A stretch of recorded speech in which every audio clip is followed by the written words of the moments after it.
போகிற இந்த சீனரிஸ் எல்லாம் பாருங்கள், மை மறக்குங்க உங்களுக்கு. அந்த அளவுக்கு சூப்பராக இருக்கும், எக்ஸலண்ட்டாக இருக்கும் இந்த சீனரிஸ் எல்லாம். இதோ காட்டுறேன் பாருங்கள், முன்னாடி பாருங்கள். இப்போ நீங்கள் ரொம்ப ஸ்ட்ரெஸ்ஸாக இருக்கீங்க, மனசுக்கு கவலையாக இருக்குது, வாழ்க்கையில் ஏதோ ஒரு சங்கடங்கள் இருக்குது அப்படின்னு சொல்லிட்டு வீட்டில் உட்காரும்போது இந்த ரயில்வே ஸ்டேஷனில் அப்படியே வாக் பண்ணோன்னு வைங்க, மனசுக்கு அவ்வளோ நிம்மதியாக இருக்கும், ஸ்ட்ரெஸ் ஃப்ரீயாக இருக்கும். இதெல்லாமே தான் இது அட்வான்டேஜ். உங்களுக்கு டைம் இருந்துச்சுன்னா இந்த ரயில்வே ஸ்டேஷனை வந்து பாருங்கள். ஒரு 100 வருஷத்துக்கு முன்னாடி, எவ்வளோ வருஷத்துக்கு முன்னாடி எனக்கு சரியாக தெரியல. ஆனால் வெள்ளையர்கள் வாழ்ந்த காலத்தில் எப்படி வந்து ட்ரெயின் பிளாட்ஃபார்மை வந்து உருவாக்கியிருக்காங்கன்னு பாருங்கள்.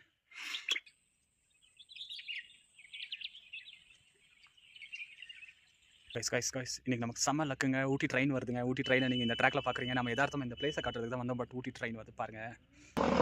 நீங்கள் இப்போ பார்த்துட்டு இருக்கிறது யுனெஸ்கோ ஹெரிட்டேஜ் ரயில் வருது. ஸோ அதுதான் நீங்கள் பார்க்குறீங்க.